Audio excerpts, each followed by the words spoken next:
Russian చమురును కొనుగోలు భారత్పై America భారీ సుంకాలను విధించడాన్ని రష్యా అధ్యక్షుడు పుతిన్ తీవ్రంగా ఖండించారు. దక్షిణ సోచీలో అంతర్జాతీయ వాల్డా సమావేశంలో పాల్గొన్న పుతిన్ ఇతర దేశాల ఒత్తిడికి భారత్ తొలగదని తెలిపారు.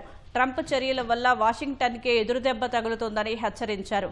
రష్యా భాగస్వాములపై భారీ సుంకాలు ప్రపంచ ఇంధన ధరలపై ప్రభావం పడుతుందని, యుఎస్ ఫెడరల్ రిజర్వ్ వడ్డీ రేట్లను అది పెంచేలా చేసి అగ్రరాజ్య ఆర్థిక వ్యవస్థను నెమ్మదిస్తుందని హెచ్చరించారు. డిసెంబర్లో భారత్లో పర్యటిస్తారన్న పుతిన్ ప్రధాని మోదీతో తనకు మంచి స్నేహబంధం ఉందన్నారు. భారతీయులు ఎట్టి పరిస్థితుల్లో అవమానాలను అంగీకరించరని, మోదీ కూడా అలాంటి చర్యలు తీసుకోరని తనకు తెలుసన్నారు. భారత జాతీయ ప్రయోజనాలను కాపాడే తెలివైన నాయకుడంటూ మోదీని పుతిన్ ప్రశంసించారు. అమెరికా సుంకాలతో భారత్ ఎదుర్కొంటున్న నష్టాలను రష్యన్ చమురు సమతుల్యం చేస్తోందన్నారు.